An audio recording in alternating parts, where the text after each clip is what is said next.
Hello children and welcome to Sarita Ma'am's class. As you all know that we are learning Standard 6 English Semester 2 Chapter 1 Many Kinds of Art.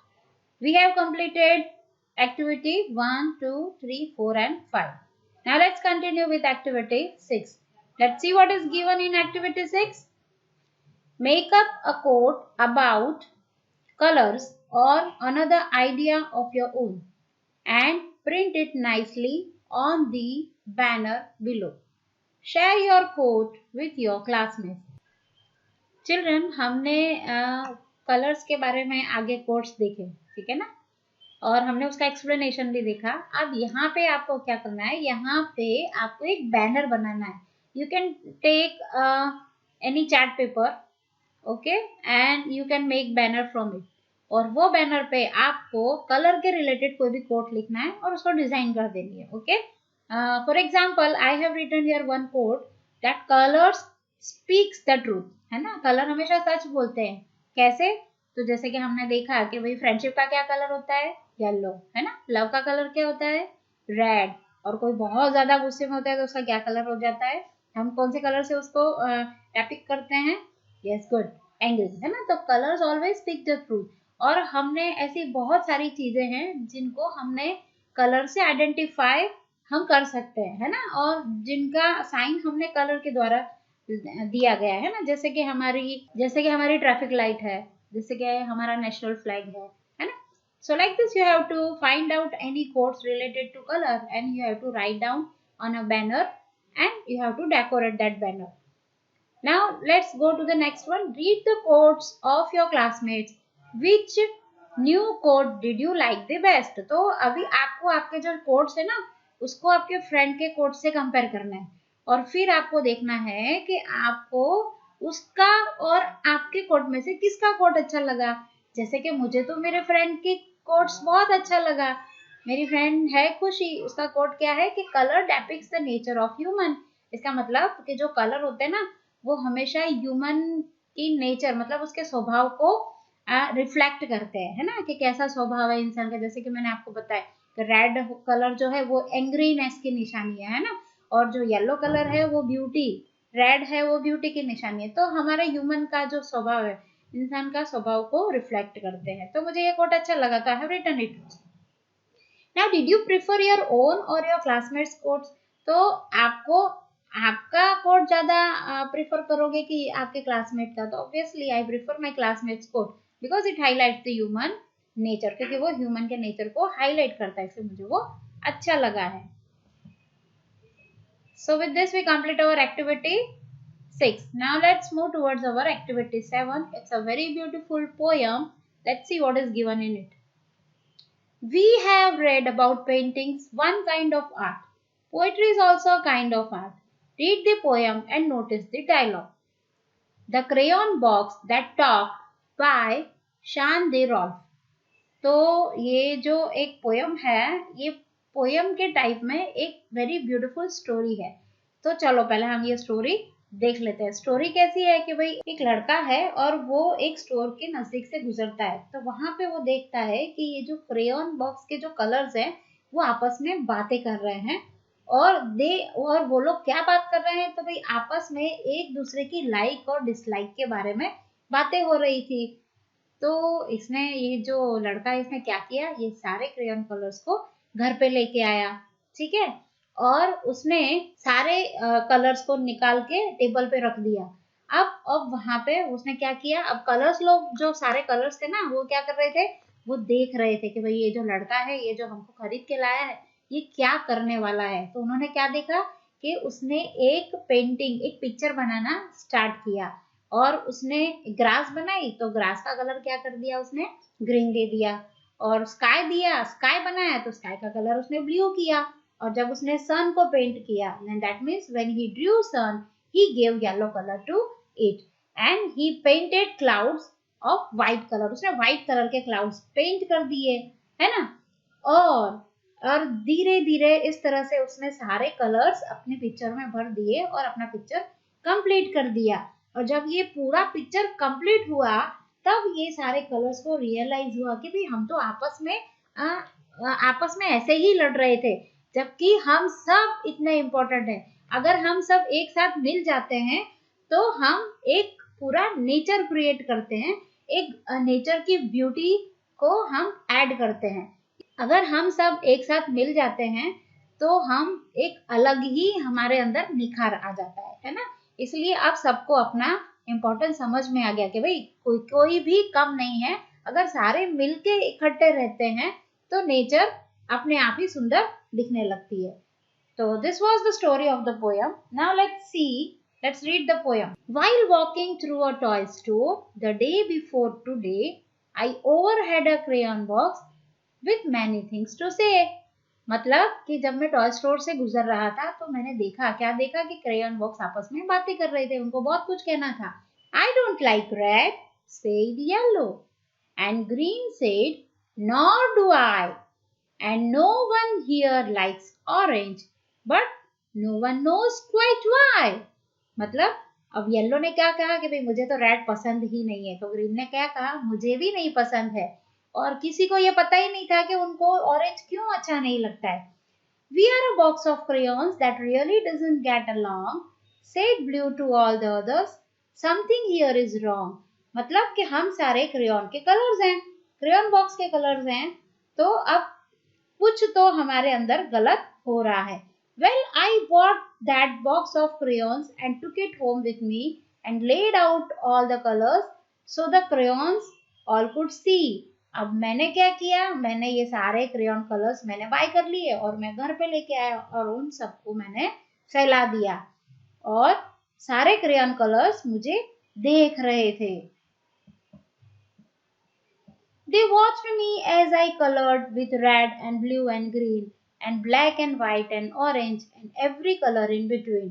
अब वो सारे colours मुझे देख रहे थे, उन्होंने देखा कि मैंने रेड कलर यूज किया है, मैंने ब्लू यूज किया, ग्रीन लिया, ब्लैक लिया, व्हाइट लिया, ऑरेंज लिया, सारे कलर्स का मैंने अपनी ड्राइंग में यूज किया है। They watched as green became the grass and blue became the sky and yellow sun was shining bright on white clouds drifting by.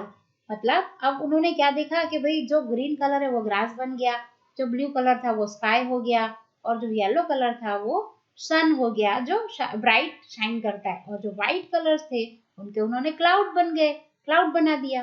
Colours changing as they touch, becoming something new, they watch me as I coloured, they watch till I was through.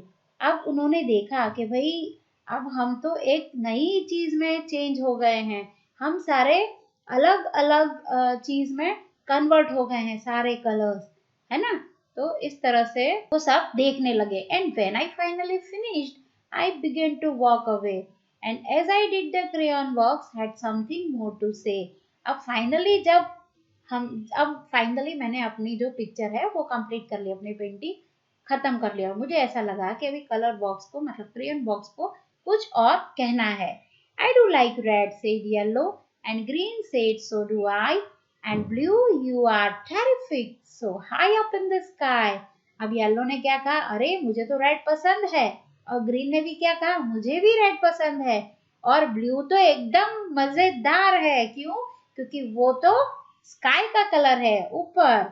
We are box of crayons, each one of us unique, but when we get together the picture is complete. मतलब हम सारे crayon box के colours हैं और हम सब मतलब हर एक यूनिक है, स्पेशल है, लेकिन जब हम सारे मिल जाते हैं तब हम मिलके एक पूरा पिक्चर कंप्लीट कर देते हैं। So it's a very nice story. और ये स्टोरी से हमें क्या पता चलता है कि हमें हमेशा एक रहना चाहिए, है ना। United we stand, divide we fall. This is the moral of the story. Now let's see the question answer. अब यहाँ पे क्या लिखा है, what did the crayons say to each other at the beginning of the poem? अब starting में सारे colours क्या कहते हैं, तो भाई ग्रीन क्या कहता है कि I don't like red, sorry yellow क्या कहता है, I don't like red, and green says nor I do, है ना। और फिर and no one here likes orange, but no one knows quite why. we are a box of crayons that really doesn't get along. तो ये जो है, ये जो लाइन्स है, ये हमें कहाँ पे लिखनी है? ये हमें यहाँ पे लिखनी है. Okay. And what is the next? अब ब्लू क्या कहता है कि ब्लू क्या कहता है? Blue says something here is wrong. So this we have to note down here. Okay, so these are the answer of this question. Now let's move towards activity 8. Now paintings are art, poems are art, plays are also art. Let's write a play about the crayons. In the poem you notice that the colors talk at the beginning. Now notice that after the poet took the crayons home, they watched while the poet colored. The poet does not tell us what they said while he colored, but this is a very talkative box of crayons. Imagine what they said while the poet made the sky and the sun and the clouds, all the rest. अब यहाँ पे हमने जो poem देखा उसमें देखा कि भाई जो बॉय है वो सारे क्रेयॉन्स कलर को घर लेके आता है और अपनी पेंटिंग बनाता है, और जो सारे क्रेयॉन बॉक्स होते हैं ना वो आपस में बातें करते हैं. तो आपको यहाँ पे डायलॉग फॉर्म में लिखना है कि सारे क्या बातें करते हैं. ठीक है. तो a boy is painting a landscape. अब लैंडस्केप पेंट कर रहा है और सारे कलर्स आपस में बात कर रहे हैं. तो क्या कर रहे हैं? देखो मैंने यहाँ पे एक शॉर्ट स्टोरी बना के लिखा है. You can make your own story. तो ग्रीन क्या कहता है? I am the colour of nature, so I am important as I decorate nature with trees and plants. तो रेड क्या कहता है? I am the colour of beautiful flower, so I am the best. और फिर blue कहता है कि I am the colour of sky which makes the world beautiful, so I am the best. तो ये सारे आपस में लड़ते हैं. तो येलो क्या कहता है? Dear friends, each of you are important as all of us together add beauty to the nature, so let's not fight as together we will shine. ठीक है. तो येलो आके उन सबको समझाता है कि भाई हमें लड़ना नहीं चाहिए आपस में, क्योंकि हम सारे जब एक होते हैं तब हम नेचर की ब्यूटी में ऐड करते हैं, तभी हमारी यूनाइटेडनेस से ही हमारा नेचर खिल उठता है. तो हमें सबको यूनाइटेड रहना चाहिए. So this is the story that I have written. You can write down your own story in dialogue forms. Okay. Now let's see activity 9. Activity 9. We have read about paintings, poetry and plays. Music is also art. Let's read some idioms about music. Idioms are group of words that have special meaning that is different from the ordinary meaning of each separate word. The best way to understand idiom is to listen and observe how they are used in different ways. अब यहाँ पे idioms दिए हैं और उनके meaning हमें sentence में समझ में आएंगे जब हम सेंटेंस पढ़ेंगे, है ना. अब हमने देखा, देखो the chapter is about many kinds of art. तो art means it doesn't mean only painting and drawing and doing rangoli, all of them, but art is a vast word and it is having different meaning. जैसे कि painting करना एक art है तो poetry भी एक art है, और प्लेज लिखना भी एक आर्ट है ना. इसी तरह से म्यूजिक भी एक वन टाइप ऑफ आर्ट है ना. और जो ईडियम्स हैं, जो स्पेशल मीनिंग्स जिनमें होते हैं, वो भी वन टाइप ऑफ आर्ट है ना. तो चलो देखते हैं. Now think about this sentence that use the idiom blow your horn. We all know you are the best student in the class. There is no need to blow your horn. Seema says she finds it difficult to blow her own horn because she is very shy person. I don't want to sit near Rahul at the party. He is always blowing his horn. तो यहाँ पे blow your horn के 3 sentence दिए हैं. ठीक है. अब ये तीनों सेंटेंस में से हमें blow your horn के मीनिंग निकालना है. तो बोलो, आप में से कौन बोलेगा? What is the meaning of blow your horn? Tell me. तो इन सेंटेंस से हमें क्या पता चलता है? तो ब्लो योर हॉर्न्स का, ब्लो योर ओन हॉर्न्स का मीनिंग क्या होता है कि अपनी बड़ाई खुद करना है ना. तो यहाँ पे देखो, we all know you are the best student in the class, there is no need to blow your horn. अब ये सेंटेंस का क्या मीनिंग है कि भाई हम सबको पता है कि आप क्लास के बेस्ट स्टूडेंट हो, तो अपने आप अपनी तारीफ करने की जरूरत नहीं है ना.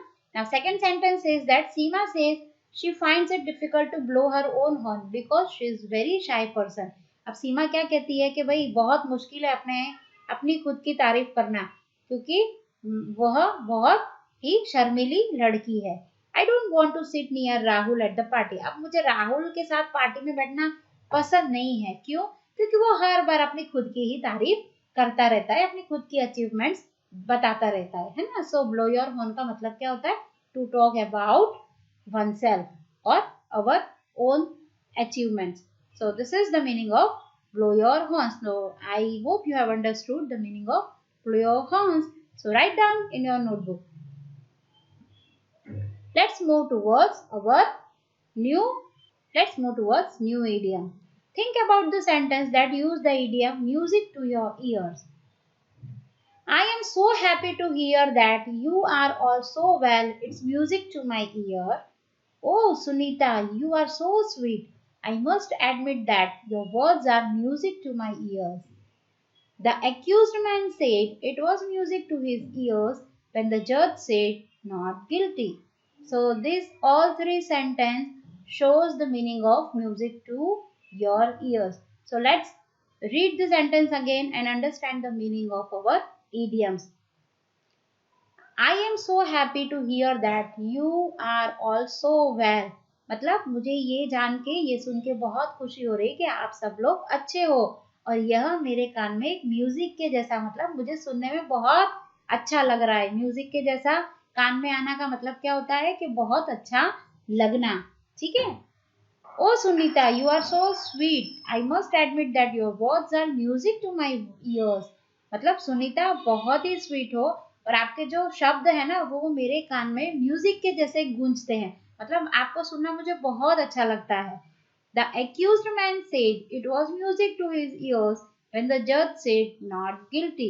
तो अब जो आदमी था ना वो क्या कहता है कि भाई जज ने जैसे ही बोला कि भाई आपकी कोई गलती नहीं है, आप गिल्टी नहीं हो, तो मुझे ऐसा लगा कि जैसे कि मेरे कान में कोई म्यूजिक बजा रहा है। ठीक है। So music to your ears का मतलब क्या होता है? किसी भी चीज को सुनने में अच्छा लगना। It very pleasant. Okay, something that is very pleasant. The meaning. Now, what do you think music to your ears means? So, music to your ears means something that is very pleasant, जो सुनने में और बोलने में अच्छा लगे. Now, let's see the next one. Think about the sentence that use the idiom for a song. Now, let's see meaning of this in the sentence. He bought his house for a song 2 years ago. I thought I was getting the gems for a song, but I was actually paying too much. This is one of my favorite piece of furniture and I got it for a song in a trade fair. अब for a song मतलब बहुत सस्ता, very cheap, है ना। अब यहाँ पे देखो कि मैंने ये जो घर है वो बहुत सस्ते में 2 साल पहले खरीदा था। अब दूसरा जो सेंटेंस है, I thought I was getting the gems for a song. अब मुझे ऐसा लगा कि मुझे ये जेम्स जो हैं वो सस्ते में मिल रहे हैं, लेकिन मैंने इसके लिए बहुत सारा पैसा पे किया है। This is one of my favourite piece of furniture. अब ये जो फर्नीचर है ये मेरा बहुत फेवरेट है और ये मैंने बहुत सस्ते में एक ट्रेड फेयर में खरीदा था, है ना। So what do you think for a song means? तो for a song means very cheap, बहुत सस्ता। Now activity 10. Photography is also a wonderful modern art. Using variety of cameras like digital SLR, mobile camera, photographers capture images and arrange. Exhibition participate in photography competition at national and international level as well as upload them on website for various purpose. Out of many types of photography, one popular type is landscape photography. Here are some tips of landscape photography. अब जैसे कि हम पढ़ रहे हैं many kinds of art, तो हमने देखा कि भाई पेंटिंग एक आर्ट है, रंगोली एक आर्ट है ना। इडियम्स लिखना या समझना भी एक आर्ट है और प्ले लिखना भी एक आर्ट है। इस तरह से फोटोग्राफी भी एक आर्ट है और हमने देखा है कि कई पिक्चर्स ऐसे होते हैं जो इंटरनेशनल और नेशनल लेवल की जो कंपटीशन है उसमें नंबर 1 आते हैं, है ना। तो अब यहाँ पे और उनमें से सबसे जो मेन जो होता है और सबसे पॉपुलर फोटोग्राफी होती है वो होती है लैंडस्केप में, मतलब लैंडस्केप की, मतलब जो नेचुरल सीन्स होते हैं, है ना, ट्रीज के और नेचर के जो पिक्चर्स होते हैं ना, ऐसी फोटोग्राफी उनमें बहुत पॉपुलर है। तो here are some tips of landscape photography. अब लैंडस्केप फोटोग्राफी अगर आपको करनी है तो आप क्या फॉलो करोगे, आपके दिमाग में, आपके माइंड में क्या होना चाहिए? Let's see. Beautiful landscape photos are often defined by the quality of light they were taken in. As a consequence, photographers tend to shoot early in the morning or during the late afternoons when the sun is lower, less contrasty, and often displays a subtle color palette of mood hues. For this reason, the hours after dawn and before dusk are known as the magic hours. If rising at dawn doesn't set well with your ideas of a relaxing weekend, don't panic. There are plenty of great landscape opportunities throughout the day. ठीक है, तो अब यहाँ पे सबसे पहला जो tips है वो क्या दिया है कि आपको फोटोग्राफी करनी है तो आपको क्या दिमाग में रखना है, आपको माइंड में रखना है कि जो फोटोग्राफ का जो क्वालिटी है, ठीक है ना, वो अच्छा होना चाहिए। और किसका क्वालिटी? तो लाइट का। जब आप फोटोग्राफी करते हो तो लाइट की क्वालिटी एकदम बढ़िया होनी चाहिए, क्योंकि अगर लाइट होगी तभी आपका पिक्चर अच्छे से आप निकाल पाओगे, वरना आप नहीं निकाल पाओगे, है ना। तो उसके लिए सही समय क्या है कि लेट आफ्टरनून, है ना, और या तो फिर आपका अर्ली मॉर्निंग का जो समय होता है वो बेस्ट होता है। मतलब डॉन और डस्क का समय। आपको पता है what is the meaning of dawn and what is the meaning of dusk? Dawn का मतलब होता है सुबह होने से पहले का जो पीरियड होता है ना। जब सूर्य उगता है तो पूरी पृथ्वी में उजाला, ज्यादा लाइट भी नहीं होती है, ज्यादा डार्क भी नहीं होता है, एकदम बहुत अच्छे से सब कुछ दिखता है, तो that is dawn. And dusk का मतलब होता है कि सांझ का समय, है ना, जहाँ पे बहुत ज्यादा लाइट नहीं होती है और बहुत ज्यादा अंधेरा भी नहीं होता है, तो ये समय बहुत अच्छा होता है। This are called magic hours, है ना। तो अगर आपको ये चीज अगर आपने मिस कर दी है डॉन और डस्क, तो डोंट पैनिक, आपको बहुत सारे पूरे दिन में आपको बहुत सारे ग्रेट लैंडस्केप मिल जाएंगे। Any landscape photographers desires an image that appears sharp throughout the scene, so that element of foreground interest. Such a rock in a lake look just as sharp as the distant horizon. Horizon का मतलब क्या होता है? जहाँ पे धरती और आकाश आपस में मिलते हुए से लगते हैं। Actually they don't meet, है ना, लेकिन it seems that earth and sky are meeting. तो ऐसा आप शार्प हॉरिजॉन का भी ऐसे लैंडस्केप की फोटोग्राफी में आप इसको ले सकते हो, ऐसे elements. One of the great problems for landscape photographers is the difference in brightness between the sky and the land. While the human eye is capable of perceiving details across the tonal range, a digital sensor isn't capable of recording it. इसका मतलब क्या है कि जो landscape photographers होते हैं ना, उनको सबसे ज्यादा प्रॉब्लम किस में आती है? ब्राइटनेस में। क्योंकि देखो स्काई और जो लैंड है उसके बीच में जो ब्राइटनेस होती है ना, उसमें बहुत डिफरेंस होता है। और हमारी आंखें तो इसको देख लेती है, लेकिन जो डिजिटल सेंसर्स होते हैं ना वो इसको कैप्चर नहीं कर पाते, वो उसको अच्छे से रिकॉर्ड नहीं कर पाते हैं। Great landscape photography is not necessarily about hunting out the most picturesque scene in the most wonderful light and the most perfect time of day. Indeed, there are many aspects of the world's landscape that are less glamorous, such as the effects of heavy farming, rapidly expanding suburbs, and sprawling industrial wasteland that can make a poignant subject for the concerned photographer. Take a look at the effects of man on the landscape near your home and use them as a photographic subject.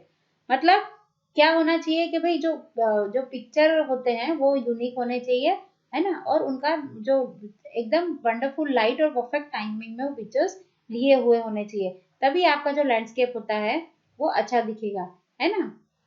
तो जो many aspects of worlds landscape are less glamorous, मतलब ऐसा जरूरी नहीं है कि हमें हमेशा हंटिंग के या ग्लैमरस फोटोग्राफी ही लेना चाहिए।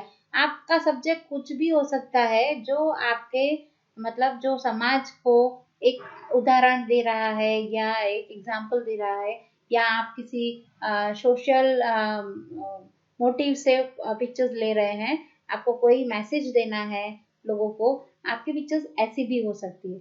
So given here are some landscape, compare their elements using the point. अब यहाँ पे हमें दो लैंडस्केप दिए हैं, एक तो है ये वाला लैंडस्केप और जो नेक्स्ट दूसरा लैंडस्केप है ये है, ठीक है। अब let us first observe this landscape, first वाला हम देख लेते हैं। अब यहाँ पे देखो ये लैंडस्केप में क्या है, तो बहुत सारी ट्रीज दिख रही हैं, है ना। और ये देखो ये कैसा समय है, यहाँ पे देखो थोड़ा सा अंधेरा जैसा लग रहा है, तो हम ये कह सकते हैं कि भाई ये डस्क का समय है ना इसमें। और पिक्चर कहाँ की है, तो भाई अनइवन लैंड दिख रहा है, that means it is hilly region, है ना, हिली एरिया का पिक्चर है ये। ओके, और थोड़े थोड़े हमें यहाँ पे बादल भी दिख रहे हैं, that means it's cloudy. Okay, और यहाँ पे कॉन्ट्रास्ट कैसा है, एकदम लो कॉन्ट्रास्ट है, मतलब छा का पिक्चर, डस्क का पिक्चर है। Okay, now let's move towards the second one. अब यहाँ पे देखो ये सब एकदम ब्राइट लग रहा है, मतलब हम कह सकते हैं कि मॉर्निंग का पिक्चर हो सकता है, ठीक है ना। अब यहाँ पे ये जो हमें दिख रहा है, जो वाटर बॉडी है वो क्या है, तो हम कह सकते हैं कि ये एक सी शोर का पिक्चर है, ये दरिया किनारे का पिक्चर है, और यहाँ पे ये सी है। ओके, और दूसरा, अब यहाँ पे देखो कोई हिल तो दिख नहीं रहा है हमें, है ना, तो we can say that plain का पिक्चर है, एकदम सीधा साधा लैंड है, और ये थोड़ा शार्प है, शार्प का मतलब एकदम ब्राइट पिक्चर्स हमें दिख रहा है, क्योंकि ये पिक्चर मॉर्निंग का है। Now whatever we have seen that we have to fill in this box. So element landscape 1 और लैंडस्केप 2, दो लैंडस्केप हमने देखे, अब उसकी डिटेल हमें यहाँ पे फिल करनी है। तो पहला क्या है, टाइम, तो टाइम कौन सा था, फर्स्ट का डस्क था, और दूसरे का था मॉर्निंग। और लाइट कैसी थी, तो भाई जो पहले वाले में हमने देखा ना, तो डस्क का टाइम है तो डल है, डिम है, और ये तो सुबह का टाइम है लैंडस्केप सेकंड का, तो ये ब्राइट है। और लोकेशन कहाँ की है, तो ये है हिल का, और ये सी शोर का है सेकंड वाला। तो अब क्या डेप्थ है फील्ड की, तो भाई थोड़ा कॉन्ट्रैक्ट लो है, क्योंकि ये शाम के समय का पिक्चर है, और यहाँ पे थोड़ा शार्प है, मतलब ब्राइट जैसा हमें दिख रहा है। What according to you is a good photograph? अब हमें यहाँ पे अपने पॉइंट्स लिखने हैं, हमने जो यहाँ पे ये टेबल में जो हमने देखा है ना, we observed landscape 1 and landscape 2 and we note down the points of both the landscapes. We note down the points of both the landscape. Okay, and before that we also learn what are the points to be kept in mind while doing photography. So now you have to write down your own idea about a good photography. तो मैंने यहाँ पे कुछ sentences लिखे हैं, let's see. According to me, a good photograph should have following things. अब एक अच्छी सी फोटो के पास, फोटो में क्या होना चाहिए, तो सबसे पहली चीज है light, light should be proper. The best time to take the picture is during the day time और मॉर्निंग, है ना, तो दिन में लो या सुबह के टाइम पिक्चर्स लोगे तो क्या होगा, उसमें थोड़ा लाइट अच्छा सा एडजस्ट आ जाता है, और हमें लाइट दिन में अगर हम पिक्चर लेंगे तो हमें लाइटिंग का कोई प्रॉब्लम होता नहीं है। अब सेकेंड वन इज सब्जेक्ट, तो आपका सब्जेक्ट कैसा होना चाहिए, तो it should be different and unique. The subject of the photograph should be different and unique as photography is an art and it should have some meaning or sense, ठीक है ना। अब आपका सब्जेक्ट ऐसा होना चाहिए जो सबसे अलग हो, या तो कोई मीनिंग दे रहा हो, या हमें समाज को कोई मैसेज देना है, लोगों को कोई मैसेज देना है अपने फोटोग्राफ्स द्वारा।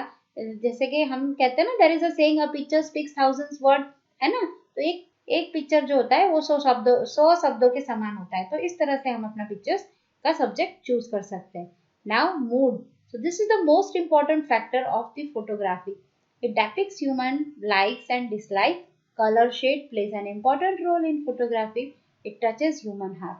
तो अभी कैसा होना चाहिए, ये तो मूड तो एकदम इम्पोर्टेंट पिक्चर है ना, कि ह्यूमन का, हमारे हृदय का जो भाव है वो प्रेजेंट होना चाहिए हमारी फोटोग्राफी में, मतलब हमें कुछ एक्सप्लेन करने की जरूरत ना पड़े, हमारा फोटो देख के ही लोग हमें समझ जाए, ठीक है ना। हमारे लाइक्स और डिसलाइक्स भी वो डेपिक्ट करता है, तो इस तरह से हमारा जो फोटोग्राफी होना चाहिए। So these are some points that I have included to a good photograph, ठीक है।